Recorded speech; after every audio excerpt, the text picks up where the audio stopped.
You know, when you cheat your whole life in high school and elementary school, I had about a 4th grade reading level.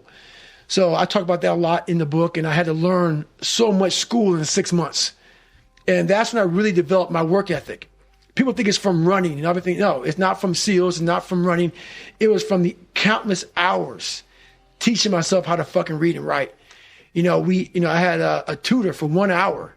1 hour every single week. That's all we could afford.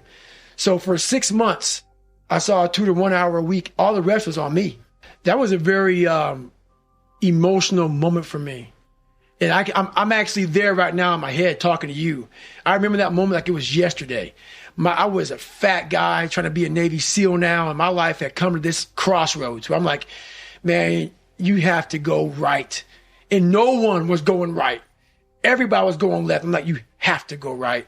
And to know the pain and suffering I was about to endure by going right, the amount of accountability and failure I was going to witness and suffer by myself alone on this journey, it was daunting.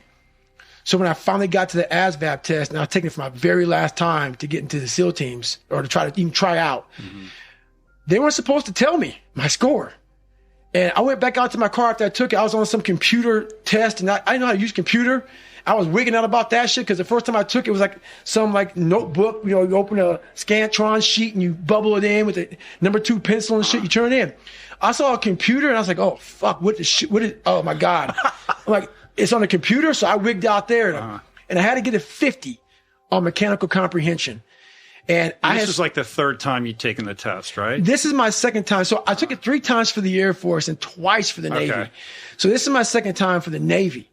And they're like, hey, this is it, man. You're done. You're too old. You have a limited amount of time to lose 106 pounds, and you have to take this ASVAB again. There's so many things that's crunching down my head. And so when I took the test, I knew I had a good enough score to get in the Navy, but to be a SEAL, I had to score high on mechanical comprehension, a 50. So the first time I got a 44 on mechanical comprehension. So I'm sitting there and I take the test and I hit send. Send meant it's out in outer space somewhere. But I knew it popped up at the administrator's desk. And he's not supposed to tell me shit. He tells you sit down, take your test, and you leave. I walked out, got in my car, or I was walking around the car, whatever. And I was like, I got to go in and find out, man. So I went in, I literally sat there. Everybody's taking their test, and I'm begging this guy. And he's telling me, I can't tell you shit. It's against government. It's against rules, everything. Right. He opened it up and goes, okay, man. He said, you got a 65. I said, no, man. I didn't know I got a mechanical comprehension. And he scrolled the page down, and it was exactly a 50. And I literally, like, what came through my body, because it's easy to talk about now to you, but no one knew the time and energy I put into getting that 50. It represented an opportunity for a new life, but the thing about it is, I'm trying to be a Navy SEAL. At this time, I was still 200 and some odd pounds. I still had more weight to lose. So think about this. I put everything on David Goggins to be a Navy SEAL. It's like going to the crap table with your last $1,000. And you say, you know what? I'm going to put everything on this fucking, on black. And hopefully I'll win. If not, I'm broke. I put my whole life, a guy that was scared of the fucking water, a guy that could fucking taught himself how to read and write, on being one of the hardest motherfuckers on the planet. Think about that shit. A guy that came from nothing. I put my whole life, and I'm going to go out here and put everything on David fucking Goggins to be a Navy SEAL. Not to go be a fucking, Boy Scout or some shit. A Navy SEAL. And I look at that, and I did all this shit just to get the opportunity to succeed. That's what people don't fucking understand, man. People see the end result. I remember that guy saying, my God, man, I can't believe what the fuck I've just done. I put everything, ruin relationships, ruin this, ruin that, put everything on. In fact, I have to become someone in this world, or I'm no good for anybody. Where does that come from? Where did that compulsion, that drive? It comes from a disgusting place of not being fulfilled in your life, of afraid of dying, having never accomplished anything. That's a fear that some people run away from, that people don't want to face. When you have a real fear of dying and being just another person, that I live to pay the bills, I made $1,000 a month This is my life. I spray for cockroaches, man.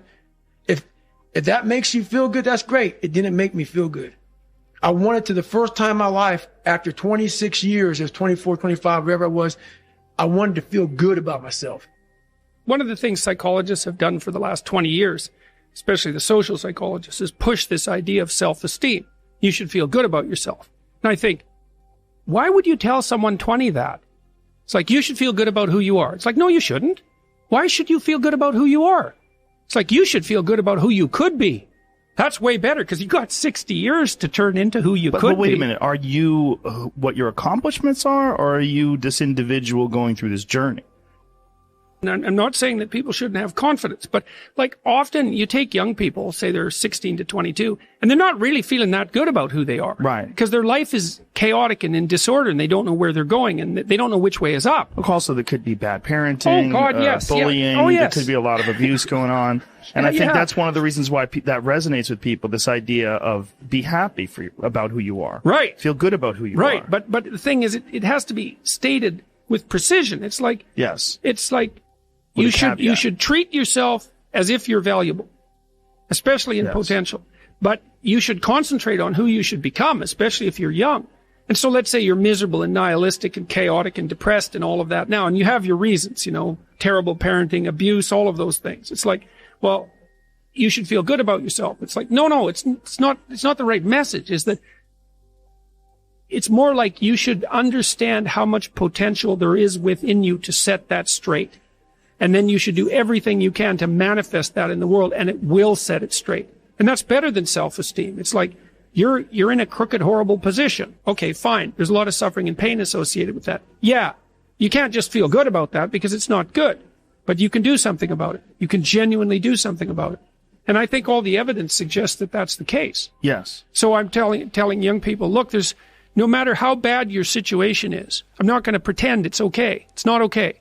It's tragic, tainted with malevolence. And some people really get hurt by malevolent people, like, terribly hurt. Sometimes they never recover. It's really awful. But there's more to you than you think.